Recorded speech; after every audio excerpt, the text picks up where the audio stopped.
Switch back! Today we're talking switchbacks. Uphill, downhill, techniques, what to look out for, what to do and what not to do. Switchbacks can come in all shapes and sizes, from flat turns to steep turns, supported, unsupported, loose, rocky terrain like we've got here, and muddy. There really can be a sort of wide variety of what you're going to ride. So practicing on all the different kinds is going to be really key. So let's dive in without further ado and see what we've got to begin with. Let's start off with steep switchbacks then. They're often the most scary and intimidating and the trickiest to ride.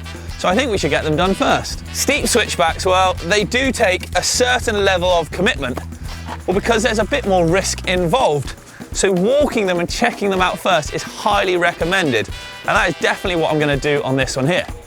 As you can see, it drops away fairly quickly and is quite washed out. That's what that big gully through the middle is. Where everyone brakes and skids, the water then funnels its way down through there and washes it out even more. So if you can, setting up as high as you can, coming up on this wider part here, or flatter part, and then entering into the turn that way is going to be a safer and easier option. So let's talk running then. Well, on this one, we got a pretty gnarly running into our switchback. We got about a 3-4 foot drop into a chute, then into our switchback. So when it comes to braking, I'm actually going to try and do all of my braking before coming off of the drop to scrub most of my speed there.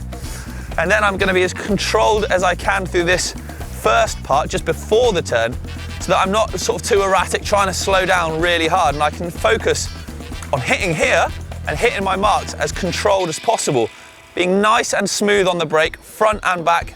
Like I said, it's fairly steep, so I'm going to use the front a lot to control that speed. As I enter the turn here, or as I come off my front wheel here, my eyesight is going to be looking at the middle of the turn, and then it's also going to be looking at the exit, so I know where I'm going the whole way through. Weight's going to be really far back and heels drop to keep me as controlled as possible. On approach then, I'm going to scrub my speed here, off the drop, and I'm nice and controlled, out wide, leaning in, and I'm looking ahead to the next turn already, and drop it into this turn. Pedals are level. Oh, sick. Ooh. Wow. Those are some fun switchbacks to link together, but now actually we're going to go advanced. We've got a even tighter switchback here. It drops away really quickly, and it's a complete 180 in the space of what, a 2 or 3 meter drop. So we're actually going to pull an endo to get around this one, which is obviously a bit more advanced. So, well, let's have a go, see what we need to do and what we don't need to do. Heading into the turn, start to scrub speed, but using the front brake more, shifting your weight forwards to start bringing that rear wheel up into an endo. As that happens and you approach the apex of the turn, shift your body weight using your hips to the opposite way you want to turn, to move the back end of the bike out. Once the bike starts swinging out and you find yourself in line with the exit of the turn, ease off the front brake, allowing the back end to drop. At this point, you should hopefully be pointing the right way and can nail that turn. So my major don't when hitting these steeper switchbacks is don't be too grabby on that front brake. Try and be as smooth and sort of as feathery on it as possible. Use it to scrub your speed, obviously, but not too grabby and bitey on it. If you go pulling it too hard just as you're about to drop into something as steep as this, well, I hate to say it, but there's only one way you're going, and that's straight down into the back of an ambulance. Uphill switchbacks then. What are the do's and don'ts when tackling something like this? Well, first up, let's take a look at the one we've got here. It's fairly steep, it's very loose, so picking a good line into it is going to be key, trying to keep traction all the way around the turn. Because of how tight it is, we're going to actually come out slightly wide and then cut in on some of the better, less loose areas as well. But let's put that into practice. So I'm going to set up nice and wide, keeping a smooth cadence. I'm looking at the centre and the exit of the turn, riding through the middle and heading out wide.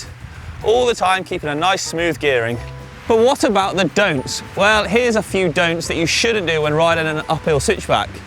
Don't be in the wrong gear. Too hard a gear is just going to make your life very difficult, both during and out of that turn. If you end up slowing down in the turn and you're in a really, really hard gear, you're either going to smash through your gears, which ain't going to sound or be any good for them, trying to get up and out of it, and you're just going to make your life very difficult. Also, try to avoid any really, really loose terrain, because that'll only sort of induce wheel spinning, and again, you ain't going anywhere. The final don't is don't hit it with your seat down. It's just easier with your seat up. You keep a lot of weight on the rear wheel for that extra traction, and it just means that you can maneuver the bike just a little bit easier. I know you can turn the bike around and things like that when you're standing up, but on a slow speed uphill switchback like this, sitting down is going to be a lot more beneficial.